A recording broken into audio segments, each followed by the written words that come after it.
ബിസ്മില്ലാഹിർ റഹ്മാനിർ റഹീം അൽഹംദുലില്ലാഹ് അസ്സലാത്തു വസ്സലാമു അലാ റസൂലിൽ അമീൻ വഅലാ ആലിഹി വസ്വഹബിഹി അജ്മഈൻ അമ്മാ ബഅദ്. അസ്സലാമു അലൈക്കും വറഹ്മത്തുള്ളാഹി വബറകാതുഹു. നബി സല്ലല്ലാഹു അലൈഹി വസല്ലമയുടെ ഇതര സമൂഹങ്ങളുമായി ബന്ധപ്പെട്ട മറ്റ് മതസമൂഹങ്ങളുമായി ബന്ധപ്പെട്ട ജീവിതത്തെയും അനുഭവത്തെയും ചരിത്രത്തെയും കുറിച്ചിട്ടുള്ള വർത്തമാനമാണ് നമ്മളിപ്പോൾ നടത്തുന്നത്. നബി സല്ലല്ലാഹു അലൈഹി വസല്ലമയുടെ ജീവിതം എല്ലാ കാലത്തും ഖുർആൻ തന്നെ പറയുന്നത് പോലെ ഉസ്വത്തുൻ ഹസന ആണ്. ഏറ്റവും ഉത്കൃഷ്ടമായ, ഏറ്റവും മഹത്തരമായ ഒരു ഉദാഹരണം എന്ന നിലയിൽ അല്ലാഹു സുബ്ഹാനഹു വ തആല നബി സല്ലല്ലാഹു അലൈഹി വസല്ലമയെ പരിചയപ്പെടുത്തുന്നുണ്ട്.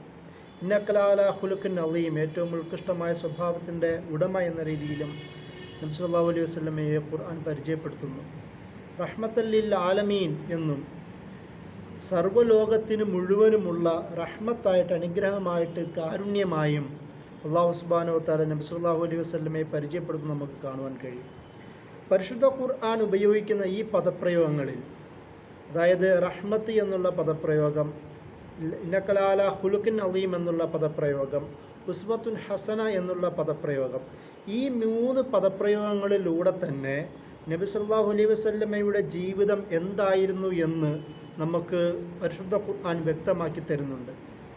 നബി സല്ലല്ലാഹു അലൈഹി വസല്ലമയുടെ സഹോദര സമൂഹങ്ങളുമായി ബന്ധപ്പെട്ട, സമുദായങ്ങളുമായി ബന്ധപ്പെട്ട പ്രവർത്തനങ്ങളെക്കുറിച്ച് ചർച്ച ചെയ്യുമ്പോൾ ആദ്യം ഹദീസിലേക്ക്, അല്ലെങ്കിൽ നബി സല്ലല്ലാഹു അലൈഹി വസല്ലമയുടെ ജീവിതത്തിലേക്ക് വരുന്നതിന് മുമ്പ് പരിശുദ്ധ ഖുർആൻ എങ്ങനെയാണ് ഈ വിഷയത്തെ കൈകാര്യം ചെയ്തത്, നബി സല്ലല്ലാഹു അലൈഹി വസല്ലമയുടെ ജീവിതങ്ങളെ, അനുഭവങ്ങളെ, അല്ലെങ്കിൽ നബി സല്ലല്ലാഹു അലൈഹി വസല്ലമയ്ക്ക് അദ്ദേഹത്തിൻ്റെ മുമ്പിലുള്ള സമൂഹത്തിന് അവരോടുള്ള ഇടപെടലുകളിൽ എന്തൊക്കെ നിലപാടുകളും ആജ്ഞകളും ശാസനകളുമാണ് കൊടുത്തത് എന്നും കൂടി പഠിക്കുമ്പോഴാണ് നബി സല്ലല്ലാഹു അലൈഹി വസല്ലമയുടെ ജീവിതത്തിലെ സഹോദര സമുദായങ്ങളുമായി ബന്ധപ്പെട്ട ഇടപെടലുകളെക്കുറിച്ചുള്ള ഒരു പൂർണ്ണമായ ചിത്രം നമുക്ക് ലഭിക്കുകയുള്ളൂ എന്ന് നമ്മൾ മനസ്സിലാക്കേണ്ടതുണ്ട്.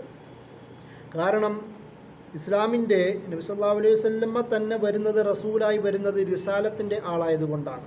ഖുർആൻ അള്ളാഹുവിൻ്റെ വചനം ലോക ജനസമക്ഷത്തിന് മുമ്പിൽ സമർപ്പിക്കുന്നു എന്നതുകൊണ്ടാണ്. അതുകൊണ്ട് തന്നെ എങ്ങനെ നബി സല്ലല്ലാഹു അലൈഹി വസല്ലമയോട്, ജനങ്ങളോട് എങ്ങനെ പെരുമാറണം എന്ന് പഠിപ്പിക്കുന്നതും കൂടി ഖുർആനാണ്, അള്ളാഹുവാണ്. അതുകൊണ്ട് തന്നെ നബി സല്ലല്ലാഹു അലൈഹി വസല്ലമയുടെ ജീവിതത്തിലെ ഖുർആൻ എന്നുള്ള ഭാഗവും കൂടി ചർച്ച ചെയ്യുമ്പോഴാണ് എങ്ങനെയാണ് നബി സല്ലല്ലാഹു അലൈഹി വസല്ലമ സമൂഹങ്ങളുമായി ഇടപെട്ടത്, അല്ലെങ്കിൽ എങ്ങനെയാണ് ഇടപെടണമെന്ന് ഖുർആൻ പഠിപ്പിച്ചത് എന്നും കൂടി നമ്മൾ മനസ്സിലാക്കുകയുള്ളൂ. വിവിധ ആയത്തുകളിലായി, വിവിധ സൂറത്തുകളിൽ, വിവിധ ആയത്തുകളിലായി അല്ലാഹു സുബ്ഹാനഹു വ തആല പൊതുജനങ്ങളോട് എങ്ങനെ വർത്തിക്കണമെന്ന് നബി സല്ലല്ലാഹു അലൈഹി വസല്ലമയെ പഠിപ്പിക്കുന്നുണ്ട്. നബി സല്ലല്ലാഹു അലൈഹി വസല്ലമയിലൂടെ പൊതുജനങ്ങളോടും പ്രത്യേകിച്ച് മുസ്ലിങ്ങളോടും പഠിപ്പിക്കുന്നുണ്ട്. ഇന്നാ ഖലഖ്നാകും മിൻ ദക്കരിൻ വ ഉൻസ എന്ന് പറയുന്ന സൂറ ഹുജറാത്തിൽ ആയത്തിൽ കൂടി ലോക ജനത മുഴുവനും ഒരാണിൻ്റെയും പെണ്ണിൻ്റെയും മക്കൾ പരമ്പരയിലുള്ളവരാണ് എന്ന് അല്ലാഹു സുബ്ഹാനഹു വ തആല പഠിപ്പിക്കുന്നു. അതായത് മുസ്ലിം ആവട്ടെ, നോൺ മുസ്ലിം ആവട്ടെ, മുസ്ലിം ആവട്ടെ, മുസ്ലിം അല്ലാത്തവരാവട്ടെ, കാഫിറാവട്ടെ, ആരുമാവട്ടെ, മുശ്രിക്കുമാവട്ടെ, എല്ലാവരും ആദം അലൈഹിസ്സലാമിൻ്റെയും ഹവ്വയുടെയും മക്കളാണ് എന്നുള്ളൊരു ബോധം നമുക്ക് തരുന്നു. ഒരു സാർവദേശീയമായ ഒരു സാഹോദര്യ മാനം അല്ലാഹു സുബ്ഹാനഹു വ തആല നബി സല്ലല്ലാഹു അലൈഹി വസല്ലമയിലൂടെ നമ്മളെ, അതായത് അദ്ദേഹത്തിൻ്റെ കാലത്ത് ജനങ്ങളെയും പിൽക്കാലത്തുള്ളവരെയും പഠിപ്പിക്കുന്നുണ്ട്. അതായത് ഇസ്ലാമിനെ കുറിച്ച് പഠിക്കുമ്പോൾ, നബി സല്ലല്ലാഹു അലൈഹി വസല്ലമയുടെ പൊതുജനങ്ങളോടുള്ള ഇടപെടലിനെക്കുറിച്ച് പഠിക്കുമ്പോൾ ആദ്യം നമ്മൾ മനസ്സിൽ വെക്കേണ്ട പ്രധാനപ്പെട്ട പോയിൻ്റ് എന്നത് അത് യൂണിവേഴ്സൽ ബ്രദർഹുഡ് എന്നുള്ളതാണ്. അതുകൊണ്ട് തന്നെയാണ് നബി സല്ലല്ലാഹു അലൈഹി വസല്ലമയുടെ ഇടപെടലുകൾ, അത് മക്ക കാലഘട്ടത്തിലാവട്ടെ, മദനി കാലഘട്ടത്തിലാവട്ടെ, ബാക്കിയുള്ള ജനങ്ങളോടുള്ള ഇടപെടലുകൾ അത്രത്തോളം സാഹോദര്യ ഭാവം നിറഞ്ഞതായിരുന്നു എന്ന് നമുക്ക് കാണുവാൻ കഴിയും.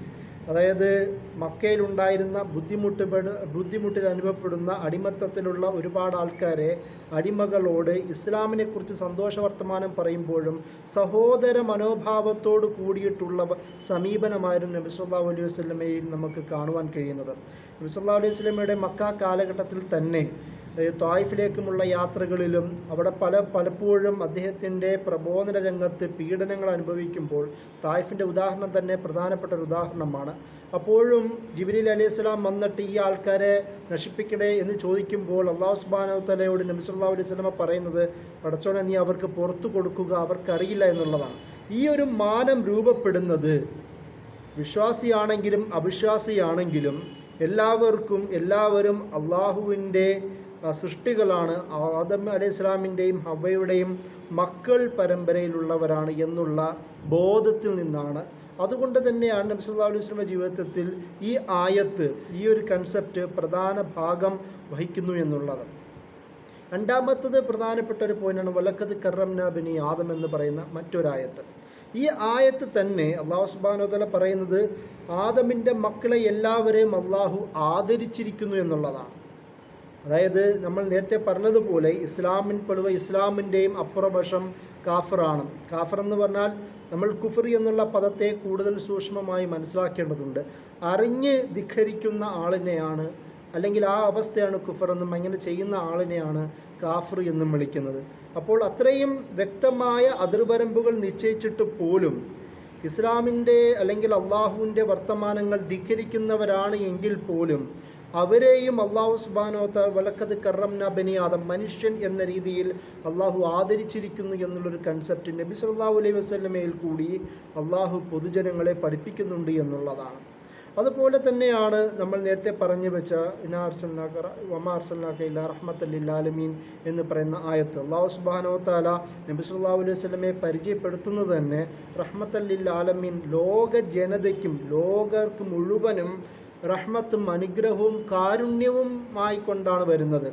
റഹ്മത്തിന് ഈ രണ്ട് അർത്ഥങ്ങളുമുണ്ട്. കാരുണ്യം നിറഞ്ഞവനാണ് അള്ളാഹുവിനെ റഹ്മാൻ റഹീം എന്ന് വിശേഷിപ്പിക്കുന്നത് പോലെ തന്നെ നബി സല്ലല്ലാഹു അലൈഹി വസല്ലമയെ റഹ്മത്ത് എന്ന് വിശേഷിപ്പിക്കുന്നതും പൊതു ലോകത്തെ മുഴുവനുമായും എങ്ങനെ ഇസ്ലാം കാണുന്നു, എങ്ങനെ കാണണം എന്ന് പറയുന്ന ആശയങ്ങൾ അതിലൂടെ നമ്മളെ പഠിപ്പിക്കുന്നു എന്നുള്ളതാണ് ഈ ആയത്ത് നമ്മെ പഠിപ്പിക്കുന്നത്.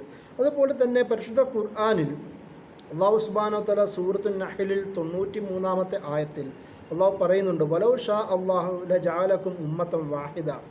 അള്ളാഹു ഉദ്ദേശിച്ചിരുന്നുവെങ്കിൽ നിങ്ങളെ എല്ലാവരും ഒരൊറ്റ സമൂഹമാക്കി മാറ്റാൻ കഴിയുമായിരുന്നു. പക്ഷെ അള്ളാഹു അത് ചെയ്തില്ല. കാരണം എല്ലാവർക്കും അവരുടേതായ ബുദ്ധി, ചിന്ത അത് പ്രവർത്തിക്കാനും അവരുടെ രീതിയിൽ ജീവിക്കാനുമുള്ള അവകാശം അള്ളാഹു കൊടുക്കുന്നു.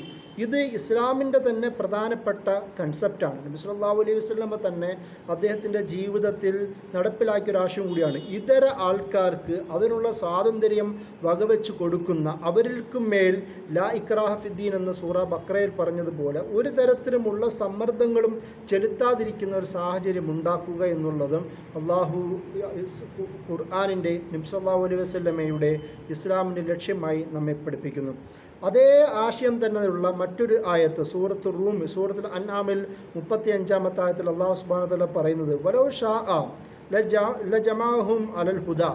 അള്ളാഹു ഉദ്ദേശിച്ചിരുന്നെങ്കിൽ അവരെ എല്ലാവരെയും സത്യമാർഗത്തിലേക്ക് കൊണ്ടുവരാൻ പറ്റുമായിരുന്നു. പക്ഷേ അവിടെ ഒരു സമ്മർദ്ദം ചെലുത്തുന്നത് പോലെ, ശക്തി ചെലുത്തുന്നത് പോലെ എന്നതുകൊണ്ട് അവർക്ക് തന്നെ സ്വയം തിരഞ്ഞെടുക്കാനുള്ള അവകാശം അല്ലാഹു സുബ്ഹാനഹു വ തആല കൊടുക്കുന്നു എന്ന് നമുക്ക് കാണുവാൻ കഴിയും. വമൻ ഷാ ഫൽയക്ഫുർ എന്ന് പറയുന്നത് പോലെ ആരുദ്ദേശിക്കുന്നോ അവന് മുഅ്മിനാവാനും ആരുദ്ദേശിക്കുന്നുവോ അവർക്ക് കാഫിറാവാനുമുള്ള ഒരു സ്വാതന്ത്ര്യം പരിശുദ്ധ ഖുർആൻ വെക്കുന്നുണ്ട്. ഈ ആയത്തുകളിലും കൂടി അല്ലാഹു സുബ്ഹാനഹു വ തആല എങ്ങനെയാണ് പൊതുസമൂഹത്തോട് വർത്തിക്കേണ്ടത്, അല്ലെങ്കിൽ മറ്റുള്ള അഭിപ്രായ വ്യത്യാസങ്ങളെ എങ്ങനെ കാണണമെന്ന് നബി സല്ലല്ലാഹു അലൈഹി വസല്ലമയിൽ കൂടി പഠിപ്പിക്കുന്നു എന്നുള്ളതാണ് ഈ ആയത്തുകളുടെ പ്രാധാന്യം. അതുപോലെ തന്നെ സൂറത്ത് റൂമിൽ അല്ലാഹു സുബ്ഹാനഹു വ തആല അള്ളാഹുവിൻ്റെ ദൃഷ്ടാന്തങ്ങളുടെ ഭാഗമെന്ന നിലയിൽ എണ്ണുന്നതാണ് ഇഖ്തിലാഫു അൽസിനത്തിക്കും വ അൽവാനിക്കും എന്നുള്ളത്. വ്യത്യസ്ത ഭാഷകൾ, വ്യത്യസ്ത നിറങ്ങൾ എല്ലാം അള്ളാഹുവിൻ്റെ ആയത്തുകളാണ്. നമുക്കറിയാം ഇസ്ലാമിനെ കുറിച്ച് പറയുമ്പോൾ ഒരു അറബി ഭാഷയ്ക്ക് ഒരു പ്രാധാന്യം ഖുർആനിൻ്റെ ഭാഷ എന്ന നിലയിൽ വരുന്നു എന്നുള്ളത് കൊണ്ടും, പക്ഷെ അതേ സമയം തന്നെ വിവിധ ഭാഷകൾ അള്ളാഹുവിൻ്റെ ആയത്താണെന്ന് പഠിപ്പിക്കുന്നതിലൂടെ ഈ വൈവിധ്യത്തെ, ഒരു പ്ലൂരൽ കൺസെപ്റ്റിനെ, ഒരു പ്ലൂറലിസ്റ്റിക് മനോഭാവത്തെയും കൂടി അള്ളാഹു സുബ്ഹാനഹു വ തആല നമ്മെ പഠിപ്പിക്കുകയാണ്. മനുഷ്യവർഗം എന്ന് പറയുന്നത് ഒരൊറ്റ കളറല്ല, ബഹുവിധ കളറുകളുള്ള, നിറങ്ങളുള്ളവരാണ്.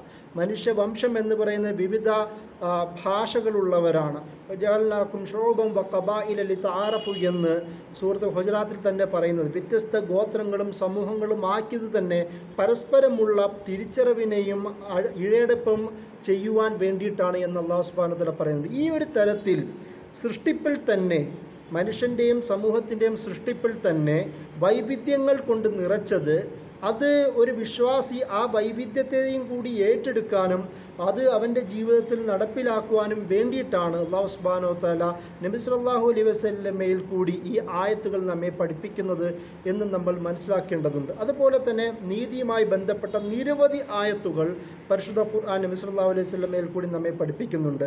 അത് ഇൻസാഫ് എന്നുള്ള പദത്തിലൂടെ, ഖിസ്ത് ഇന്നല്ലാഹ യുഹിബ്ബുൽ മുഖ്സിതീൻ, നീതി പാലിക്കുന്നവരെ അള്ളാഹു ഇഷ്ടപ്പെടുന്നു. അതുപോലെ തന്നെ ഒരു സമൂഹത്തോട്, ആരെങ്കിലും ഒരാളോട് നീരസമുണ്ട് എന്ന് വെച്ച് ആ ഒരു സമൂഹത്തോട് മുഴുവൻ അനീതി പ്രവർത്തിക്കാൻ പാടില്ല എന്ന് പറയുന്ന കൽപ്പനകൾ അടക്കം നീതിയുമായി ബന്ധപ്പെട്ട നിരവധി ആയത്തുകൾ അല്ലാഹു സുബ്ഹാനഹു വ തആല മുസ്ലിങ്ങളെ പഠിപ്പിക്കുന്നത്, അല്ലെങ്കിൽ ആ ആശയം പേറാൻ താല്പര്യമുള്ളവരെ പഠിപ്പിക്കുന്നത്, നീതി അള്ളാഹുവിൻ്റെ സിഫത്താണെങ്കിൽ, ഖുർആൻ നീതി പാടി പഠിപ്പിക്കുന്ന വേദഗ്രന്ഥമാണെങ്കിൽ വിശ്വാസിയും അതുപോലെ ആവണമെന്ന് നബി സല്ലല്ലാഹു അലൈഹി വസല്ലമയിലൂടെ പഠിപ്പിക്കുന്നു എന്നുള്ളതാണ് അതിൻ്റെ മറ്റൊരു പ്രധാനപ്പെട്ട പ്രത്യേകത. അതുപോലെ തന്നെ പരിശുദ്ധ ഖുർആനിൽ കൂടി തന്നെ അല്ലാഹു സുബ്ഹാനഹു വ തആല ഷിർക്കിനെയും കുഫറിനെയും ഇസ്ലാമിനെയും ഒക്കെ വിവിധ ഭാഗങ്ങളായി വിശദീകരിക്കുന്നത് നമുക്ക് കാണുവാൻ കഴിയും. എല്ലാ കാര്യങ്ങളും, എല്ലാ പാപങ്ങളും അള്ളാഹു പൊറുക്കും, എന്നാൽ ഷിർക്ക് മാത്രം അള്ളാഹു പൊറുക്കുകയില്ല എന്നുള്ള ആയത്തുകളും നമുക്ക് കാണുവാൻ കഴിയും, അത് അറിയാം നമുക്ക്. പക്ഷെ അതേ സമയം തന്നെ അള്ളാഹു സുബ്ഹാനഹു വ തആല സൂറത്ത് അൻആം 108-ാമത്തെ ആയത്തിൽ വലാ തസുബ്ബുൽ ലദീന യദഊന മിൻ ദൂനില്ലാഹി എന്ന് പറയുന്ന ആയത്തിൽ കൂടി അള്ളാഹുവിനെ അല്ലാതെ വിളിച്ച് പ്രാർത്ഥിക്കുന്നവരെ നിങ്ങൾ അധിക്ഷേപിക്കരുത്, ചീത്ത വാക്കുകൾ ഉപയോഗിക്കരുത് എന്ന് പറയുന്ന ഒരു കൺസെപ്റ്റും കൂടി നമ്മെ പഠിപ്പിക്കുന്നുണ്ട്. അതായത് ഷിർക്ക് ചെയ്യുന്നവരാണെങ്കിൽ പോലും അവരോട് ആ ഒരു വർത്തമാനം സംസാരിക്കുമ്പോൾ ഏറ്റവും നല്ല ജിദാൽ, ഏറ്റവും നല്ല സംവേദനം നടത്തുക, ഏറ്റവും വലിയ സംവാദം നടത്തുക, ഏറ്റവും നല്ല ഭാഷ ഉപയോഗിക്കുക, ഏറ്റവും നല്ല ഹിക്മത്ത് ഉപയോഗിക്കുക, ഏറ്റവും നല്ല മൗഇദത്തുൻ ഹസന ഉപയോഗിക്കുക, സതുപദേശം ഉപയോഗിക്കുക എന്ന രീതിയിലാണ്. എത്ര വലിയ പാപം ചെയ്താണെങ്കിലും അള്ളാഹു ഒരിക്കലും പൊറുക്കാത്ത ഷിർക്ക് ചെയ്യുന്നവരാണെങ്കിൽ പോലും ഈ ഒരു സമീപനമാണ് സ്വീകരിക്കേണ്ടത് എന്ന് അള്ളാഹു സുബ്ഹാനഹു വ തആല നബി സല്ലല്ലാഹു അലൈഹി വസല്ലമയിൽ കൂടി നമ്മെ പഠിപ്പിക്കുന്നത് കാണുവാൻ കഴിയും. അതുപോലെ തന്നെ അഹ്ലി കിതാബ് എന്നത് പരിശുദ്ധ ഖുർആൻ മുശ്രിക്കുകളെക്കാളും ഒരു പടി മുന്നിൽ വെക്കുന്ന ഒരു സമൂഹമാണ്. അള്ളാഹുവിൻ്റെ വേദഗ്രന്ഥം മുൻകാലങ്ങളിൽ ലഭിച്ചവർ എന്നുള്ള ഒരാശയമാണ് അഹ്ലി കിതാബിലൂടെ നമ്മൾ പഠിക്കുന്നത്. പക്ഷേ നമുക്കറിയാം, നബി സല്ലല്ലാഹു അലൈഹി വസല്ലമ ജീവിച്ചിരിക്കുന്ന കാലത്ത് പോലും തസ്ലീസ്, അതായത് ട്രിനിറ്റി, ത്രിയേകത്വം എന്നുള്ള കൺസെപ്റ്റിലൂടെ ഒരു തരത്തിൽ ഷിർക്ക് കലർന്ന ഒരു ദൈവിക കൺസെപ്റ്റ് പുലർത്തുന്ന സമൂഹമായിട്ട് പോലും അഹ്ലി കിതാബുകാരോട് ഷിർക്ക് യഥാർത്ഥത്തിൽ ചെയ്യുന്നവരെക്കാൾ കൂടുതൽ പരിഗണന കൊടുക്കുന്നത് നമുക്ക് കാണുവാൻ കഴിയും. മുൻകാലങ്ങൾ വേദഗ്രന്ഥം വ്യക്തമായി ലഭിച്ച ആൾക്കാർ എന്ന് പറയുന്ന ഒരു പരിഗണനയിലൂടെയാണ്, ഒരു ആദരവിൻ്റെ ഭാഗമെന്ന നിലയിലാണ് അവരെ കിതാബിൻ്റെ ആൾക്കാർ എന്നുള്ള പദം നബി സല്ലല്ലാഹു അലൈഹി വസല്ലമ ഉപയോഗിക്കുന്നത്, അല്ലെങ്കിൽ പരിശുദ്ധ ഖുർആനിൽ കൂടി നബി സല്ലല്ലാഹു അലൈഹി വസല്ലമയിൽ കൂടി നമ്മെ പഠിപ്പിക്കുന്നത്. അതുകൊണ്ട് തന്നെ അവരെക്കുറിച്ച് പറയുന്ന ആയത്തുകൾ തആലൗ ഇലാ കലിമത്തിൻ ബൈനനാ വ ബൈനക്കും എന്ന് പറഞ്ഞുകൊണ്ട് അഹ്ലി കിതാബുകാരെ നമുക്കും നിങ്ങൾക്കിടയിലും യോജിച്ചു നിൽക്കുന്ന വർത്തമാനത്തിലേക്ക്, സംവാദത്തിലേക്ക് അവരെ ക്ഷണിക്കൂ എന്ന് പറയുന്ന ആയത്തുകളും നമുക്ക് ഖുർആനിൽ കാണുവാൻ കഴിയും. ഇത് തന്നെ എങ്ങനെയാണ് ഒരേ ആശയം പേറുന്ന, എന്നാൽ പിൽക്കാലത്താൽ ഇസ്ലാമിൻ്റെ വഴിയിൽ നിന്ന് മാറിപ്പോയ ആൾക്കാരോട് പോലും എത്ര സുന്ദരമായ തരത്തിൽ ദഅവത്ത് നടത്തണം, സംവാദം നടത്തണം, ചർച്ചകൾ നടത്തണം എന്നുള്ളതാണ് പരിശുദ്ധ ഖുർആൻ നബി സല്ലല്ലാഹു അലൈഹി വസല്ലമയിൽ കൂടി ഈ ആയത്തിൽ കൂടി നമ്മെ പഠിപ്പിക്കുന്നത്. അതുപോലെ തന്നെ ഈ മുശ്രിക്കാവട്ടെ, അതുപോലെ അഹ്ലി കിതാബാരാവട്ടെ, കാഫറാവട്ടെ, പക്ഷേ എല്ലാവരെയും ഒരു പൊതു നന്മ എന്നുള്ള കാര്യത്തിൽ, പൊതുജനങ്ങൾക്ക് ആവശ്യമായ കാര്യങ്ങളിൽ അതിൽ താവനു അലൽ ബിർരി വ തഖ്വ വലാ താവനു അലൽ ഇസ്മി വൽ ഉദ്വാൻ എന്ന് പറഞ്ഞുകൊണ്ട് അല്ലാഹു സുബ്ഹാനഹു വ തആല പഠിപ്പിക്കുന്നത് നമുക്ക് കാണുവാൻ കഴിയും. അതായത് പൊതു നന്മയിൽ അള്ളാഹുവിൻ്റെ തഖ്വയുടെ പേരിലും ബിറിൻ്റെ പേരിലും അത് പൊതു നന്മയിൽ എല്ലാവരും സഹകരിക്കുക എന്നുള്ള ഒരു പാഠം തരുന്നു. അതുപോലെ തന്നെ കുറ്റത്തിൻ്റെയും പാപത്തിൻ്റെയും ക്രിമിനൽ സ്വഭാവമുള്ള കാര്യങ്ങൾക്ക് പോലും ഒരിക്കലും സഹകരിക്കാനും പാടില്ല. അതായത് കോഓപ്പറേഷൻ എന്ന് പറയുന്ന സങ്കല്പം, വെൽഫെയർ, സമൂഹത്തിൻ്റെ വെൽഫെയറിന് വേണ്ടി ഒന്നിച്ച് പ്രവർത്തിക്കുക എന്ന് പറയുന്ന സങ്കല്പവും അല്ലാഹു സുബ്ഹാനഹു വ തആല നബി സല്ലല്ലാഹു അലൈഹി വസല്ലമയിൽ കൂടി നമ്മെ പഠിപ്പിക്കുന്നത് കാണുവാൻ കഴിയും. ഈ ഒരു ആശയം നീതിയുടെ കാര്യമാവട്ടെ, കോഓപ്പറേഷൻ്റെ കാര്യമാവട്ടെ, ഈ അള്ളാഹുവിൻ്റെ മുമ്പിലുള്ള ഈക്വാലിറ്റിയുടെ കാര്യമാവട്ടെ, കാരുണ്യത്തിൻ്റെ കാര്യമാവട്ടെ, അതുപോലെ തന്നെ ഫെയറായ വളരെ നന്മ നിറഞ്ഞ സ്നേഹം നിറഞ്ഞ എൻഗേജ്മെൻറ്റിൻ്റെ കാര്യമാവട്ടെ, ഗുഡ്നെസ്സിൻ്റെ എല്ലാത്തിൻ്റെയും കാര്യമാവട്ടെ, വെൽഫെയറിൻ്റെ കാര്യമാവട്ടെ, എല്ലാത്തിലെയും അല്ലാഹു സുബ്ഹാനഹു വ തആല പൊതുവായ ഹസനത്തിനെ മുന്നിൽ വെക്കുന്നതായി നമുക്ക് കാണുവാൻ കഴിയും. അതുകൊണ്ട് തന്നെയാണ് ഇസ്ലാമിൻ്റെ ശരീഅത്തിൻ്റെ ഭാഗമെന്ന നിലയിൽ ഉസൂലുൽ ഫിഖ്ഹിൽ അവിടെ പ്രിൻസിപ്പിൾ സംസാരിക്കുന്ന ഭാഗത്ത് പണ്ഡിതന്മാർ ഈ ആയത്തുകളുടെ എല്ലാം അടിസ്ഥാനത്തിൽ വെച്ചുകൊണ്ട് തന്നെ ചില നിയമനിർദ്ധാരണങ്ങൾക്ക് അവർ ചിന്ത മുന്നിൽ വെക്കുന്നത് നമുക്ക് കാണുവാൻ കഴിയും. അത് ഹിഫ്ലുദ്ദീൻ, ഒരാളുടെ ദീനിൻ്റെ സംരക്ഷണം എന്ന് പറയുന്നത്, ഹിഫ്ലുൽ അഖിൽ, ഒരാളുടെ അഖിലിൻ്റെ സംരക്ഷണം, ഹിഫ്ലുൽ നഫ്സ്, ശാരീരികമായ സംരക്ഷണം, ഹിഫ്ലുൽ മാൽ, സാമ്പത്തികമായ സംരക്ഷണം, ഹിഫ്ലുൽ അദിൽ, നീതിയുടെ സംരക്ഷണം, ഹിഫ്ലുൽ ഇർദ്, അഭിമാനത്തിൻ്റെ സംരക്ഷണം, അതുപോലെ തന്നെ ഹിഫ്ലുൽ നസ്ൽ, കുടുംബ വംശ പരമ്പരയുടെ സംരക്ഷണം. അങ്ങനെ ഈ കാര്യങ്ങളെല്ലാം ഈ ആയത്തുകളുടെയും നബി സല്ലല്ലാഹു അലൈഹി വസല്ലമയുടെ തന്നെ അനുഭവങ്ങൾ ഉപയോഗിച്ചുകൊണ്ട് പണ്ഡിതന്മാർ അവർ ഉദ്ധരിക്കുന്നത് നിർദ്ധാരണം ചെയ്യുന്ന നമുക്ക് കാണുവാൻ കഴിയും. അതായത് ഇതെല്ലാം ഈ ഇസ്ലാമിൻ്റെ ശരീഅത്തിൻ്റെ കീഴിൽ എല്ലാവർക്കും ഒരുപോലെ സംരക്ഷണം ഉറപ്പുവരുത്തേണ്ടത് അനിവാര്യമാണ് എന്നുള്ളതാണ് ഉസൂലുൽ ഫിഖിൻ്റെ ഈ ചർച്ചയിൽ കൂടി നമ്മളെ പണ്ഡിതന്മാർ പഠിപ്പിക്കുന്നത് എന്ന് നമ്മൾ മനസ്സിലാക്കേണ്ടതുണ്ട്. ഈ ഒരു ഭാഗം കഴിഞ്ഞാൽ സ്വാഭാവികമായും രണ്ടാമത്തെ ഭാഗം കടന്നു വരുന്നത് നബി സല്ലല്ലാഹു അലൈഹി വസല്ലമയുടെ ജീവിതത്തിലേക്കാണ്. നമുക്കറിയാം, നേരത്തെ പറഞ്ഞതുപോലെ ഈ ഖുർആനിക ആയത്തുകൾ എത്രത്തോളം നബി സല്ലല്ലാഹു അലൈഹി വസല്ലമയുടെ ജീവിതത്തിൽ സ്വാധീനം ചെലുത്തിയോ അത്രത്തോളം തന്നെ ആയിഷ റളിയല്ലാഹു അൻഹ പറഞ്ഞതുപോലെ അത് ചലിക്കുന്ന ഖുർആൻ എന്ന രീതിയിൽ നബി സല്ലല്ലാഹു അലൈഹി വസല്ലമ മാറി എന്നുള്ളത് നമുക്ക് കാണുവാൻ കഴിയും. അതുകൊണ്ട് തന്നെ ഈ പറഞ്ഞ നീതിയുടെയും സമഭാവനയുടെയും ഈക്വാലിറ്റിയുടെയും കോഓപ്പറേഷൻ്റെയും നന്മയുടെ അടിസ്ഥാനത്തിലുള്ള സഹകരണത്തിൻ്റെയും എല്ലാം ഒരു പ്രതിരൂപമായി നബി സല്ലല്ലാഹു അലൈഹി വസല്ലമ മാറുന്നു എന്നുള്ളതാണ് നമുക്ക് കാണുവാൻ കഴിയുന്നത്. പ്രവാചകത്വം ലഭിക്കുന്നതിന് മുമ്പ് തന്നെ നബി സല്ലല്ലാഹു അലൈഹി വസല്ലമ മക്കക്കാർക്കിടയിൽ ഉണ്ടായിരുന്ന പ്രശ്നങ്ങളെ സോൾവ് ചെയ്യുക എന്ന പേരിൽ അന്നുണ്ടായിരുന്ന ഹിൽഫുൽ ഫുദൂൽ എന്നറിയപ്പെടുന്ന കരാറിൽ, അത് നബി സല്ലല്ലാഹു അലൈഹി വസല്ലമ പിൽക്കാലത്ത് ഇനിയും ഇങ്ങനൊരു കരാർ ഉണ്ടാവുകയാണെങ്കിൽ പൊതുജനങ്ങളുടെ സഹകരണം ഉറപ്പുവരുത്തുക, പ്രശ്നങ്ങൾ പരിഹരിക്കുക എന്നുള്ള അർത്ഥത്തിൽ ഞാൻ ഇനിയും സഹകരിക്കും എന്ന് പറയുന്ന ഒരു സംഭവം നബി സല്ലല്ലാഹു അലൈഹി വസല്ലമ റിപ്പോർട്ട് ചെയ്യുന്നു. സംഭവം അത് ജാഹിലി കാലത്താണ് ഉണ്ടായെങ്കിൽ പോലും ഈ ഒരു തരത്തിൽ സാമൂഹികമായ പ്രശ്നങ്ങൾക്ക് പരിഹാരം കണ്ടെത്താൻ പോലും നബി സല്ലല്ലാഹു അലൈഹി വസല്ലമ മുൻകാലങ്ങളിൽ ജാഹിലി കാലഘട്ടത്തിൽ പോലും പ്രവാചകത്വം കിട്ടുന്നതിന് മുമ്പുള്ള കാലഘട്ടത്തിൽ പോലും മുന്നിട്ടിറങ്ങിയിരുന്നു എന്നുള്ളതാണ്. അതിൻ്റെ ഉദാഹരണമാണ് ഹിൽഫുൽ ഫുദൂൽ എന്ന് പറയുന്ന ആ കരാറിൻ്റെ അറബികൾക്കിടയിലുള്ള പ്രശ്നങ്ങൾക്ക് പരിഹാരത്തിന് വേണ്ടി നബി സല്ലല്ലാഹു അലൈഹി വസല്ലമ മുന്നിട്ടിറങ്ങിയ സംഭവമാണ്. അത് പ്രധാന ഉദാഹരണമായി നമ്മൾ മനസ്സിലാക്കേണ്ടതുണ്ട്. അതുപോലെ തന്നെ മക്കക്കാർക്കിടയിൽ നബിയെ പീഡിപ്പിച്ചു കൊണ്ടിരിക്കുന്ന ആൾക്കാർക്കിടയിൽ, ഷിർക്കാവട്ടെ, നബിയെ ഉപദ്രവിക്കുന്ന മുശ്രിക്കുകളാവട്ടെ, കാഫറുകളാവട്ടെ, അവർക്ക് പോലും അവരുടെ സാമ്പത്തികമായ കാര്യങ്ങൾ അമാനത്തായി നബി സല്ലല്ലാഹു അലൈഹി വസല്ലമയെ ഏൽപ്പിക്കാൻ തക്ക വിധത്തിൽ സ്വഭാവ മഹിമ ഉള്ള ആളായിരുന്നു എന്നുള്ളതാണ്. അതായത് നമ്മൾ നബിയുടെ ഒരു ആക്ഷനെക്കുറിച്ച് മാത്രമല്ല, നബി സല്ലല്ലാഹു അലൈഹി വസല്ലമയുടെ സ്വഭാവത്തിലൂടെ ഒരാൾ എങ്ങനെയാണ് ഒരു ഇമേജ് മേക്കിംഗ് ഉണ്ടാക്കുന്നത്, ആ ഇമേജിലൂടെ ഷഹാദത്തുൽ ഹഖ് എന്ന് പറയുന്നത് അത് സത്യസാക്ഷ്യമാണ്.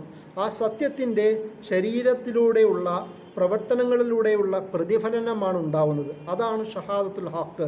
അതാണ് നബി സല്ലല്ലാഹു അലൈഹി വസല്ലമ മക്ക കാലഘട്ടത്തിൽ പോലും തന്നെ പീഡിപ്പിക്കുന്ന ഉപദ്രവിക്കുന്ന ആൾക്കാരോട് പോലും അത്രയും സ്നേഹത്തോടും കാരുണ്യത്തോടും കൂടി അത്രയും വിശ്വസ്തയോടും കൂടി നബി സല്ലല്ലാഹു അലൈഹി വസല്ലമ പ്രവർത്തിക്കുന്നത് ജീവിച്ചത് നമുക്ക് കാണുവാൻ കഴിയും. അതുപോലെ തന്നെ പിന്നെയും ഹിജ്റ ചെയ്യുന്ന സാഹചര്യത്തിൽ അലി റളിയല്ലാഹു അൻഹുവിനെ നബി സല്ലല്ലാഹു അലൈഹി വസല്ലമ അവിടെ നിർത്തി പോകുന്നതിന് പ്രധാനപ്പെട്ട രണ്ട് കാര്യങ്ങളിൽ ഒന്ന്, നബി സല്ലല്ലാഹു അലൈഹി വസല്ലമയെ ഏൽപ്പിച്ച കാശ് സമ്പത്ത് തിരികെ കൊടുക്കുവാൻ എന്നുള്ള ഒരർത്ഥത്തിലും കൂടിയായിരുന്നു. മറ്റൊന്ന്, അവരെ ഒന്ന് പറ്റിക്കുക അല്ലെങ്കിൽ അവരെ ഒളിച്ച് കടക്കുക എന്നുള്ള അർത്ഥത്തിലും ഒരു തന്ത്രം എന്ന നിലയിലും മറ്റൊരു പ്രധാനപ്പെട്ട കാര്യം അവർ നബി സല്ലല്ലാഹു അലൈഹി വസല്ലമയെ ഏൽപ്പിച്ച അമാനത്തുകൾ തിരിച്ചു കൊടുക്കുക എന്നുള്ള ഒരർത്ഥവും കൂടിയായിരുന്നു എന്ന് നമുക്ക് നോക്കുമ്പോഴാണ് ഈ മക്ക കാലഘട്ടത്തിൽ തന്നെ പീഡിപ്പിച്ച ഉപദ്രവകാരികളായ ആൾക്കാരോട് പോലും നബി സല്ലല്ലാഹു അലൈഹി വസല്ലമ എത്രത്തോളം കാരുണ്യപൂർവ്വം വിശ്വസ്തയോടുകൂടി പ്രവർത്തിച്ചു എന്ന് നമുക്ക് മനസ്സിലാക്കുവാൻ കഴിയുന്നത്. അതുപോലെ തന്നെ നബി സല്ലല്ലാഹു അലൈഹി വസല്ലമയുടെ ട്രീറ്റുകൾ നോക്കുക.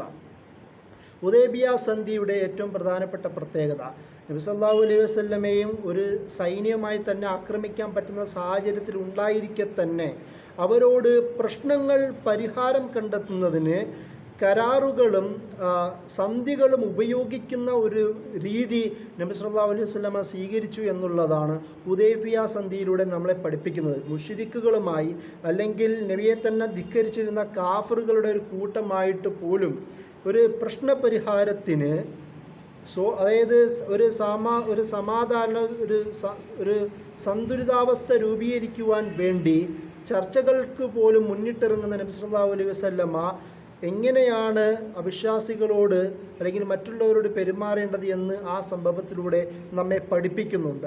അതല്ലാതെ പിന്നീടും നബി സല്ലല്ലാഹു അലൈഹി വസല്ലമയുടെ ജീവിതത്തിൽ മക്ക കാലഘട്ടത്തിന് ശേഷം മദീന കാലഘട്ടത്തിലേക്ക് വരുമ്പോൾ ആദ്യത്തെ സംഭവങ്ങൾ തന്നെ സഹീഫ അൽ മദനിയ എന്ന് പറയുന്ന പ്രധാനപ്പെട്ട ഒരു കോൺട്രാക്റ്റിൻ്റെ ചരിത്രമാണ്. ഈ കവനൻ്റ് എന്ന് പറയുന്നത് മദീനയിൽ ഭാഗത്തുണ്ടായിരുന്ന പ്രമുഖ യഹൂദ ഗോത്രങ്ങളുമായി ബന്ധപ്പെട്ട് നബി സല്ലല്ലാഹു അലൈഹി വസല്ലമ നടത്തിയ കരാറുകളാണ്. അവിടെ കുറച്ച് മജൂസികളും കുറച്ച് ക്രിസ്ത്യൻസും ഉണ്ടെങ്കിൽ പോലും ഭൂരിപക്ഷം യഹൂദികളായിരുന്നു. അവരോട് നബി സല്ലല്ലാഹു അലൈഹി വസല്ലമ രൂപീകരിച്ച ഭരണത്തിൻ്റെ കീഴിൽ, ഇസ്ലാമിക ഭരണത്തിൻ്റെ കീഴിൽ സഹവർത്തിത്വത്തോടുകൂടി അവർക്ക് അവരുടേതായ മതപരമായ സാമുദായികപരമായ പ്രവർത്തനങ്ങൾക്ക് സ്വാതന്ത്ര്യം നൽകുന്നതോടുകൂടി തന്നെ ക്രമസമാധാന മേഖലകളിൽ എല്ലാവരും ഒരുപോലെ ജീവിക്കണം എന്ന് പറഞ്ഞുകൊണ്ടിട്ടുള്ള കരാറാണ് സഹീഫ മദനിയുടെ പ്രധാനപ്പെട്ട പോയിന്റ്.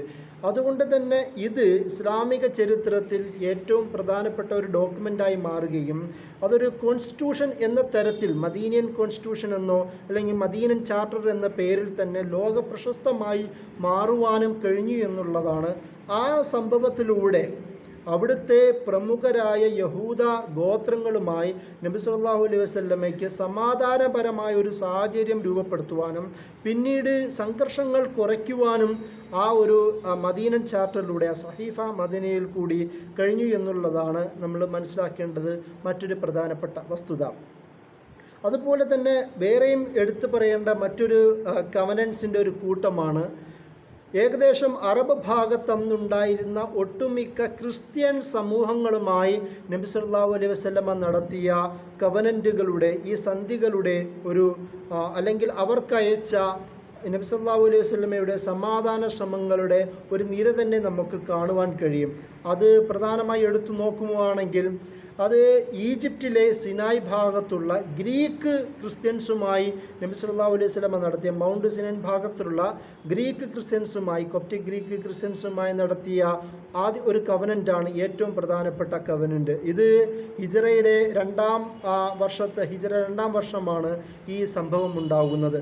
അതുപോലെ തന്നെ വേറെയും നിരവധി കരാറുകൾ ഉണ്ടാകുന്നുണ്ട്. പേർഷ്യൻ ഭാഗത്തുണ്ടായിരുന്ന ക്രിസ്ത്യൻസുമായി നബി സല്ലല്ലാഹു അലൈഹി വസല്ലമ ഇതേ മറ്റൊരു കവനൻ്റ് നബിയുടെ ഒരു സന്ധി സംഭാഷണം, അവരോടുള്ള ഒരു സമാധാന ശ്രമം നമുക്ക് അയക്കുന്ന ഡോക്യുമെൻ്റ് നമുക്ക് ചരിത്രത്തിൽ കാണുവാൻ കഴിയും. അതുപോലെ തന്നെ നജറാൻ ഭാഗത്തുണ്ടായിരുന്ന ക്രിസ്ത്യൻസുമായി നബി സല്ലല്ലാഹു അലൈഹി വസല്ലമ നടത്തിയ കവനൻറ്റിൻ്റെ ചരിത്രം നമുക്ക് കാണുവാൻ കഴിയും. ഇത് ഹിജ്റ 10 വർഷത്തിലാണ് ഇത് സംഭവിക്കുന്നതെന്ന് ചരിത്രം പറയുന്നത്.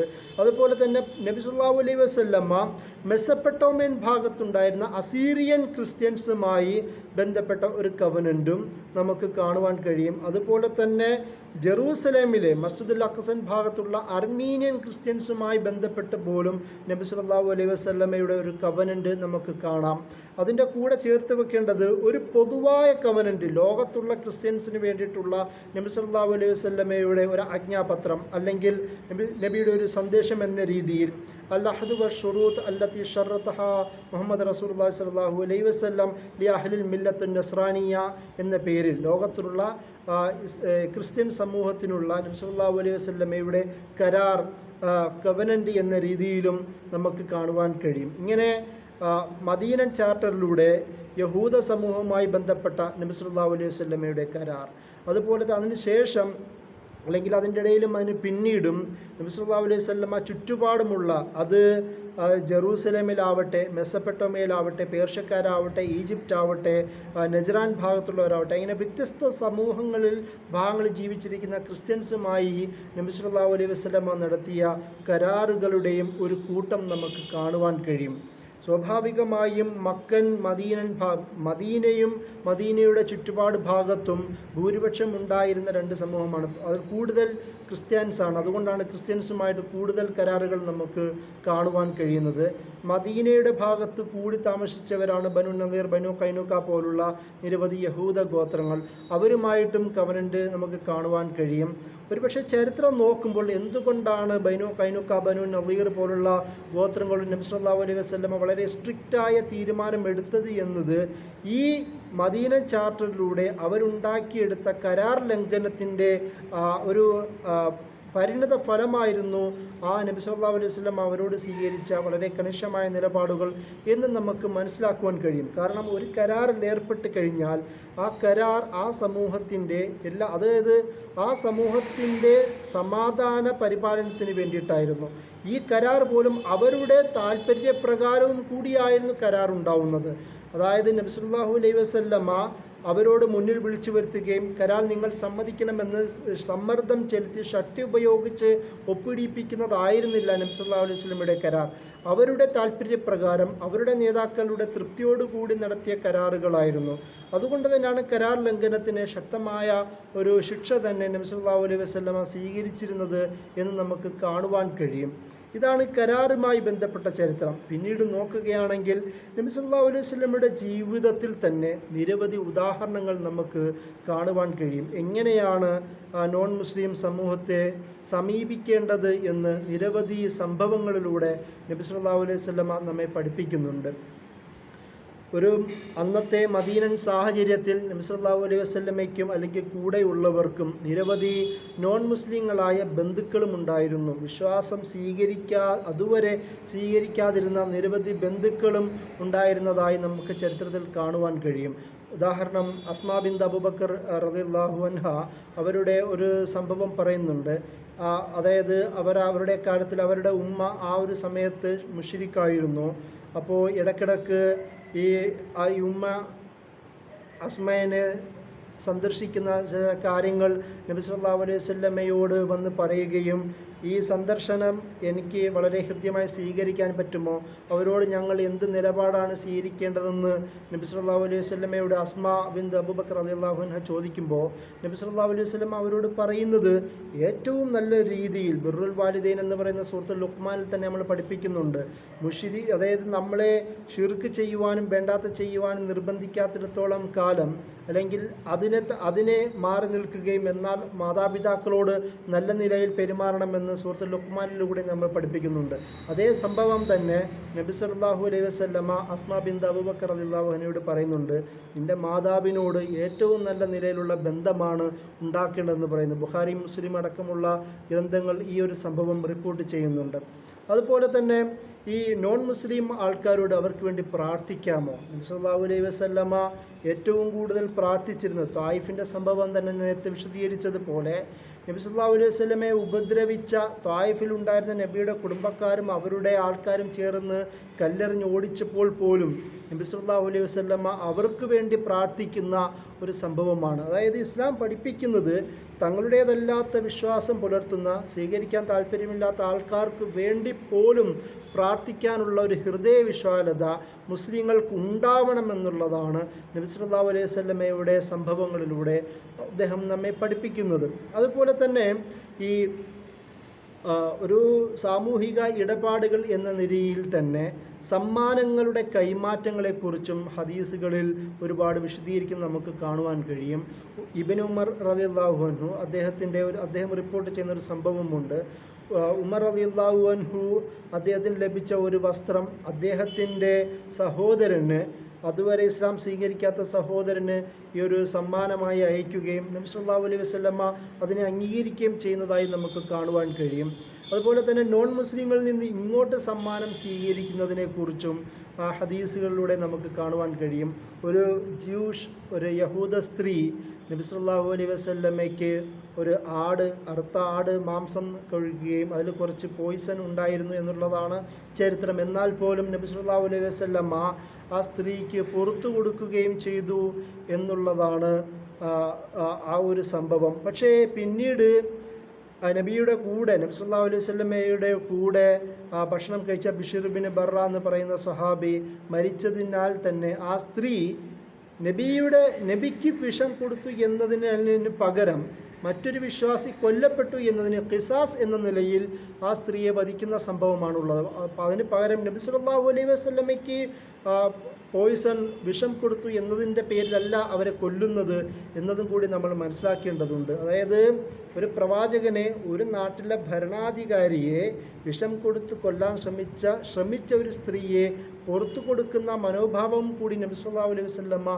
കാണിച്ചു എന്നുള്ളതാണ് നബിയുടെ ഇവരുമായിട്ടുള്ള പ്രവർത്തനങ്ങളുടെ നമുക്ക് മനസ്സിലാക്കാൻ കഴിയുന്നത്. അതുപോലെ തന്നെ നോൺ മുസ്ലിങ്ങളുടെ, അവിശ്വാസികളുടെ, വിശ്വാസം സ്വീകരിക്കാത്തവരുടെ അവകാശങ്ങൾ സംരക്ഷിക്കുക എന്നുള്ളത് ഏറ്റവും അടിസ്ഥാന കർമ്മമായി തന്നെ നബി സല്ലല്ലാഹു അലൈഹി വസല്ലമ പഠിപ്പിക്കുന്നത് നമുക്ക് കാണുവാൻ കഴിയും. ഇമാം അബൂ ദാവൂദ് അദ്ദേഹം റിപ്പോർട്ട് ചെയ്ത ഒരു ഹദീസിൽ, അദ്ദേഹത്തിൻ്റെ ഹദീസിൽ നമുക്ക് കാണുവാൻ കഴിയുന്നത്, ഇസ്ലാമിൻ്റെ സംരക്ഷണത്തിൻ്റെ കീഴിലുള്ള ആൾക്കാർക്ക് ഏതെങ്കിലും ഒരു തരത്തിൽ മോശമായ പ്രവർത്തനം അവരോട് ചെയ്യുകയോ അവരുടെ അവകാശങ്ങൾ തള്ളിക്കളയുകയോ അവർക്ക് കഴിയാത്ത ജോലികൾ അധിക ഭാരം ഏൽപ്പിക്കുകയോ അവരുടെ തൃപ്തിയില്ലാത്ത തരത്തിലുള്ള കാര്യം അവരിൽ നിന്ന് എടുക്കുകയോ ചെയ്യുകയാണെങ്കിൽ അല്ലാഹു സുബ്ഹാനഹു വ തആല നബി സല്ലല്ലാഹു അലൈഹി വസല്ലമ പറയുന്നത്, അന്ത്യദിനത്തിൽ അങ്ങനെയുള്ളവർക്ക് എതിരായി അവരുടെ ശത്രുവായി ഞാൻ വരും എന്ന രീതിയിൽ നബി സല്ലല്ലാഹു അലൈഹി വസല്ലമ പറയുന്നതായി ഇമാം അബൂ ദാവൂദിൻ്റെ ഹദീസ് ഗ്രന്ഥത്തിൽ നമുക്ക് കാണുവാൻ കഴിയും. ഇമാം ബുഖാരി തന്നെ ഇതേപോലുള്ള ഒരു ഹദീസ് റിപ്പോർട്ട് ചെയ്യുന്നുണ്ട്. ആരെങ്കിലും ഇസ്ലാമിൻ്റെ അധികാരത്തിൻ്റെ കീഴിലുള്ള, അല്ലെങ്കിൽ ഇസ്ലാമിൻ്റെ സംരക്ഷണത്തിന് കീഴിൽ താമസിക്കുന്ന ആരെങ്കിലും എന്തെങ്കിലും ഒരു തരത്തിൽ അപകടപ്പെടുത്തുക അല്ലെങ്കിൽ വധിക്കുകയാണെങ്കിൽ അവർക്ക് സ്വർഗത്തിൻ്റെ മാധുര്യം പോലും, അല്ലെങ്കിൽ സ്വർഗത്തിൻ്റെ ആ ഒരു ആസ്വാദനം പോലും, മണം പോലും അവർക്ക് ലഭിക്കുകയില്ല എന്ന്, ഒരുപാട് ദൂരത്തു നിന്നാണെങ്കിൽ പോലും അവർക്ക് ലഭിക്കുകയില്ല എന്ന് ഇമാം ബുഖാരി റിപ്പോർട്ട് ചെയ്യുന്ന ഒരു ഹദീസിൽ നമുക്ക് കാണുവാൻ കഴിയും. നബി സല്ലല്ലാഹു അലൈഹി വസല്ലമ അതിൻ്റെ അപ്പുറം നബിയെ ധിക്കരിക്കുക, അല്ലെങ്കിൽ തള്ളിക്കളയുക, അല്ലെങ്കിൽ ഇസ്ലാം സ്വീകരിക്കാതെ തന്നെ ജീവിക്കുന്നവർക്ക് അവരോട് സഹാനുഭൂതി പുലർത്തിയിരുന്ന സംഭവവും കൂടി വളരെ പ്രശസ്തമാണ്. ഒരു യഹൂദ ബാലൻ നബി സല്ലല്ലാഹു അലൈഹി വസല്ലമയെ സഹായിക്കാറുണ്ടായിരുന്നു. ആ പയ്യൻ രോഗിയായി മാറിയപ്പോൾ നബി സല്ലല്ലാഹു അലൈഹി വസല്ലമ അവരെ കാണാൻ പോവുകയും ആ കുട്ടിയോട് തലയിൽ തടവിക്കൊണ്ട് ഇസ്ലാം സ്വീകരിക്കാൻ ആവശ്യപ്പെടുകയും ചെയ്യുന്ന ഒരു സംഭവം നമുക്ക് കാണുവാൻ കഴിയും.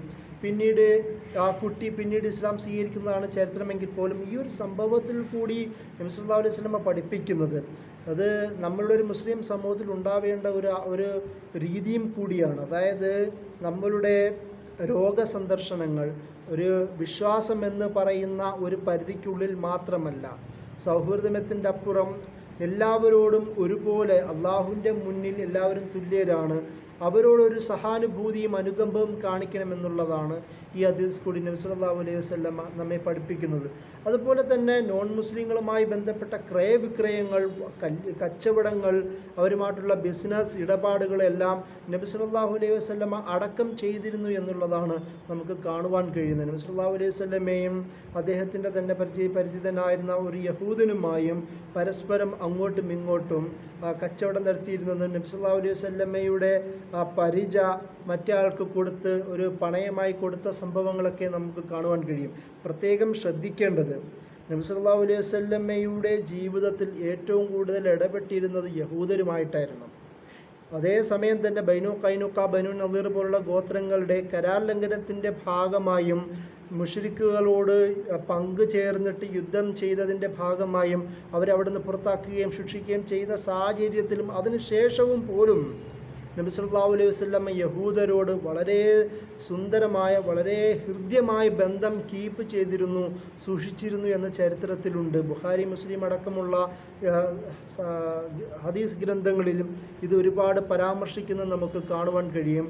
നബി സല്ലല്ലാഹു അലൈഹി വസല്ലമയുടെ തന്നെ നമുക്കെല്ലാവർക്കും അറിയാവുന്ന ഏറ്റവും പ്രധാനപ്പെട്ട ഒരു സംഭവമാണ് ഒരു യഹൂദനായ ഒരു മനുഷ്യൻ്റെ മയ്യത്ത് പോകുമ്പോൾ നബി സല്ലല്ലാഹു അലൈഹി വസല്ലമയും അതുപോലെ തന്നെ സഹാബികളും എഴുന്നേറ്റ് നിന്ന് അവരെ ആദരിച്ച ചരിത്രവും കൂടി നമുക്കറിയാൻ കഴിയും. അത് സുനൻ നിസായി പോലുള്ള ഇമാം നസായിൻ്റെ അദ്ദേഹം ഗ്രന്ഥങ്ങളൊക്കെ ഈ സംഭവം പരാമർശിക്കുന്നുണ്ട്. ഇതിലൂടെ നബി സല്ലല്ലാഹു അലൈഹി വസല്ലമയുടെ മക്ക കാലഘട്ടമാകട്ടെ മദീനൻ കാലഘട്ടമാകട്ടെ നിരവധി അനുഭവങ്ങളിലൂടെ, സംഭവങ്ങളിലൂടെ നബി സല്ലല്ലാഹു അലൈഹി വസല്ലമ കാണിച്ചു തരുന്നത്, ഞാൻ ക്ലാസ്സിൻ്റെ ആദ്യം പറഞ്ഞതുപോലെ തന്നെ വിശ്വാസത്തിൻ്റെ എതിർപുറമാണ് നിൽക്കുന്നതെങ്കിൽ പോലും അള്ളാഹുവിൻ്റെ മുന്നിൽ തുല്യരാണ് എന്നുള്ള ഒരു യൂണിവേഴ്സൽ, ഒരു സാർവദേശീയമായ ലോക ഒരു സാഹോദര്യം ഉണ്ട് എന്നുള്ള ഒരു കൺസെപ്റ്റ് മനുഷ്യൻ്റെ മനസ്സിൽ സൂക്ഷിക്കേണ്ടതുണ്ട് എന്നാണ് നബി സല്ലല്ലാഹു അലൈഹി വസല്ലമ ഈ ഒരു സംഭവങ്ങളിലൂടെ പഠിപ്പിക്കുന്നത്. അതുപോലെ തന്നെ ദിമ്മത്ത്, ഒരുപക്ഷെ ഇസ്ലാമിൻ്റെ പേരിൽ ഏറ്റവും കൂടുതൽ വിമർശിക്കപ്പെടുന്ന ഒരു പദപ്രയോഗമാണ് ദിമ്മി എന്നുള്ള പദപ്രയോഗം. ഓറിയൻ്റലിസ്റ്റ് അടക്കമുള്ള നിരവധി ആൾക്കാർ ഈ ദിമ്മത്തിനെ അവർ വിശദീകരിച്ചത്, ദുർവ്യാഖ്യാനം ചെയ്തത് ഇസ്ലാമിൻ്റെ ഇസ്ലാമിക ഭരണത്തിൻ്റെ കീഴിൽ രണ്ടാം സിറ്റിസനായി ജീവിക്കുന്ന ആൾക്കാർ എന്നുള്ള തരത്തിലാണ്. പക്ഷേ ഈ നബി സല്ലല്ലാഹു അലൈഹി വസല്ലമ വളരെ കണിശമായ നിർദ്ദേശങ്ങളിലൂടെ അവരോടും എല്ലാവരോടും ഒരുപോലെ പെരുമാറണമെന്നും അയൽക്കാരൻ മുസ്ലിമാണോ നോൺ മുസ്ലിമാണോ എന്നതിൻ്റെ അപ്പുറം അയൽക്കാരൻ്റെ മനോനിലയും സാമ്പത്തികാവസ്ഥയും അവൻ്റെ ജീവിത സൗകര്യങ്ങളും കൂടി ഒരു മുസ്ലിം നോക്കേണ്ടതുണ്ടെന്നും പഠിപ്പിക്കുന്നുണ്ട്. അയൽക്കാരൻ്റെ കാര്യം വിശദീകരിക്കുന്ന ഭാഗത്തിൽ അനന്തരാവകാശ നിയമത്തിൻ്റെ അവകാശി പോലും ആവുന്ന തരത്തിൽ പോലും നബി സല്ലല്ലാഹു അലൈഹി വസല്ലമ അയൽക്കാരനെ വിശദീകരിക്കുന്നുണ്ട്. ഈ അയൽക്കാരൻ എന്ന് പറയുന്ന വിശ്വാസിയായ അയൽക്കാരനെ കുറിച്ചല്ല, അല്ലെങ്കിൽ അത് മാത്രമല്ല, എല്ലാവരും ഉൾക്കൊള്ളുന്ന തരത്തിൽ അയൽപ്പക്ക ബന്ധത്തെ കൂടുതൽ സുന്ദരമാക്കുന്ന തരത്തിലുള്ള നബി സല്ലല്ലാഹു അലൈഹി വസല്ലമയുടെ ഈ ഹദീസുകൾ കൂടി നമുക്ക് കാണുവാൻ കഴിയും. ഇങ്ങനെ എല്ലാവരോടും വളരെ സഹിഷ്ണുതയോടും സ്നേഹത്തോടും പ്രവർത്തിക്കാനാണ് പറയുന്നത്. ഈ ഒരു തരത്തിലാണ് ദിമ്മി എന്നുള്ള കൺസെപ്റ്റ് വരുന്നത്. കാരണം ഓറിയൻ്റലിസ്റ്റുകൾ വിശദീകരിച്ച ദിമ്മി എന്ന് പറയുന്ന പദം ഞാൻ നേരത്തെ പറഞ്ഞതുപോലെ സെക്കൻഡ് സിറ്റിസൺ എന്ന് പറയുന്ന ഒരു കാഴ്ചപ്പാടാണ്. ഇസ്ലാമിൽ അതില്ല. മുസ്ലിങ്ങളെ സംബന്ധിച്ചിടത്തോളം റെസ്പോൺസിബിലിറ്റിയാണ് കൂടുതൽ. അതായത് തങ്ങളുടെ കൂടെ ജീവിക്കുന്ന നോൺ മുസ്ലിങ്ങൾക്കുള്ള അവകാശങ്ങൾ നേടിക്കൊടുക്കുകയും അവരുടെ അവകാശങ്ങൾക്ക് കുറവ് വരുത്തുകയോ ഭംഗം വരുത്തുകയോ അവരെ മുറിപ്പെടുത്തുകയോ ചെയ്യരുത് എന്നുള്ള അധിക ഭാരം മുസ്ലിങ്ങൾക്കുണ്ട് എന്നുള്ളതാണ് ഖുർആനും നബി സല്ലല്ലാഹു അലൈഹി വസല്ലമയും നമ്മെ പഠിപ്പിക്കുന്നത്. അവരുടെ കൂടെ ജീവിക്കുന്നവരുടെ അവരുടെ സംരക്ഷണം കൂടി ഉറപ്പുവരുത്തുന്ന തരത്തിലേക്കാണ് ഹദീസുകളിലൂടെ നബി സല്ലല്ലാഹു അലൈഹി വസല്ലമ നമ്മെ പഠിപ്പിക്കുന്നത് എന്നും കൂടി നമ്മൾ മനസ്സിലാക്കേണ്ടതുണ്ട്. ഈ ഒരു വിഷയം വരുമ്പോഴാണ് റിദ്ദത്ത്, മുർത്തദ് എന്ന് പറയുന്ന ചർച്ച രൂപപ്പെടുന്നത്. ഇസ്ലാമിൽ ഒരുപക്ഷേ ഫിഖ്ഹിൻ്റെ ഒരു വലിയ ചർച്ചയാണ്, നീണ്ട ചർച്ചയാണെന്നെങ്കിൽ പോലും ചുരുക്കി പറയേണ്ടതുണ്ട്. നോൺ മുസ്ലിങ്ങളുമായി ബന്ധപ്പെട്ട ചർച്ചകൾ, ഇസ്ലാമിൽ നിന്ന് ഒരാൾക്ക് പുറത്തു പോകാം. പക്ഷേ ഇസ്ലാം ശരീഅത്തിൻ്റെ വിഷയത്തിലേക്ക് വരുമ്പോൾ, ക്രിമിനൽ സിവിൽ നിയമത്തിൻ്റെ ചർച്ചയിൽ റിദ്ദത്ത്, മതപരിത്യാഗമോ അല്ലെങ്കിൽ അതൊക്കെ ഇങ്ങനെയുള്ള ചർച്ച വരുന്നത് പൊതു സമൂഹത്തിന് ബുദ്ധിമുട്ടാക്കുന്ന, പ്രയാസമുണ്ടാക്കുന്ന വിഷയങ്ങൾ ഈ പറയുന്ന ആൾക്കാർ പ്രവർത്തിക്കുമ്പോൾ മാത്രമാണ്.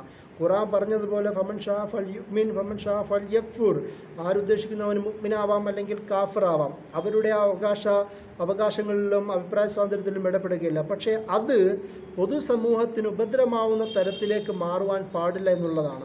ഒരാൾക്ക് സ്വന്തമായി കാഫിറാവാൻ, നബി സല്ലല്ലാഹു അലൈഹി വസല്ലമയുടെ സംഭവം തന്നെ മക്കളുടെ അസ്മായുടെ മകളുടെ തന്നെ ഒരു ഭർത്താവ് അബുല്ലാസ് ഇസ്ലാം സ്വീകരിക്കുകയും പിന്നീട് ക്രിസ്ത്യാനിയാവുകയും ഒക്കെ ചെയ്യുന്ന സംഭവങ്ങളുണ്ട്.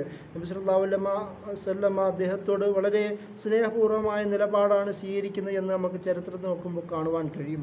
ഈ ഒരു തരത്തിൽ നാം വിശദീകരിച്ചതുപോലെ റിദ്ദത്ത് എന്നത് ഇസ്ലാമിക ഭരണത്തിൻ്റെ കാഴ്ചപ്പാടിൽ, നബി സല്ലല്ലാഹു അലൈഹി വസല്ലമയുടെ കാഴ്ചപ്പാടിൽ അത് ഒരു മതപരിത്യാഗിയെ കൊല്ലുക എന്നുള്ള ചർച്ചയെ അത് വളരെ ഏറ്റവും നാരോ ഡൗൺ ചെയ്യപ്പെട്ട, നാരോഡായ, റിജിഡായ ഒരു കൺസെപ്റ്റാണ്. ഇസ്ലാം അത് പഠിപ്പിക്കുന്നില്ല. പകരം ആ മനുഷ്യൻ ഇസ്ലാമിൽ നിന്ന് പുറത്തു പോവുകയും എന്നിട്ട് സമൂഹത്തിൽ ഭവിഷ്യത്തുകളും ഫിത്നകളും ഉണ്ടാക്കുന്ന തരത്തിലേക്ക് കൂടുതൽ പ്രശ്നങ്ങളുമായി മാറുമ്പോഴാണ് അയാൾക്കെതിരെ നിയമ നടപടി എടുക്കുന്നത്. നമുക്കറിയാം, ശരീഅത്തിൻ്റെ ഒരു പ്രധാനപ്പെട്ട പ്രത്യേകത, ശരീഅത്ത് ഒരാളുടെ വ്യക്തി ജീവിതത്തിലേക്ക് കയറുകയില്ല. ശരീഅത്ത് ഒരാളുടെ ഒരു സാമൂഹികമായ ഇടപെടലുകളുടെ കാര്യത്തിലാണ് സിവിൽ ക്രിമിനൽ നിയമങ്ങൾ രൂപപ്പെടുക. ഒരാളുടെ ഉള്ളിലേക്ക് കയറി അയാളുടെ ചുഴിഞ്ഞന്വേഷിക്കുന്ന ആ രീതികൾ ഇസ്ലാമിന് അന്യമാണ്. വലാ തജസ്സസു എന്ന രീതിയിൽ ചുഴിഞ്ഞന്വേഷിക്കാൻ പാടില്ലെന്ന തരത്തിൽ നബി സല്ലല്ലാഹു അലൈഹി വസല്ലമയും ഖുർആനും നമ്മെ പഠിപ്പിക്കുന്നുണ്ട്. ആ ഒരു തരത്തിൽ ഭവിഷ്യത്തും ഫിത്നയും സമൂഹത്തിൽ ഒരുപാട് അധർമ്മങ്ങളും അതിന് നേതൃത്വം കൊടുക്കുന്ന ആൾക്കാരെയാണ് നബി സല്ലല്ലാഹു അലൈഹി വസല്ലമ അവരുടെ കാര്യത്തിലാണ് നിയമ നടപടികൾ എടുത്തത് എന്ന് നമുക്ക് കാണുവാൻ കഴിയും. അതല്ലാതെ പൊതുവായി നബി സല്ലല്ലാഹു അലൈഹി വസല്ലമയുടെ ജീവിതത്തിൽ പരിശുദ്ധ ഖുർആൻ പറഞ്ഞതുപോലെ, ആയിഷ റളിയല്ലാഹു അൻഹ പറഞ്ഞതുപോലെ ചലിക്കുന്ന ഖുർആനായി എല്ലാവരോടും സ്നേഹവും സഹാനുകമ്പയും സഹാനുഭൂതിയും കാരുണ്യവും സഹവർത്തിത്വവും സഹിഷ്ണുതയും കാണിച്ച ലോകത്തെ ഏറ്റവും ഉത്കൃഷ്ടമായ ജീവിതമായിരുന്നു നബി സല്ലല്ലാഹു അലൈഹി വസല്ലമ നിർവഹിച്ചത് എന്നാണ് ഞാൻ പറഞ്ഞതിൻ്റെ ചുരുക്കം. വാഖിറു ദഅ്വാനാ അൽഹംദുലില്ലാഹി റബ്ബിൽ ആലമീൻ. അസ്സലാമു അലൈക്കും വറഹ്മത്തുള്ളാഹി വബറകാതുഹു.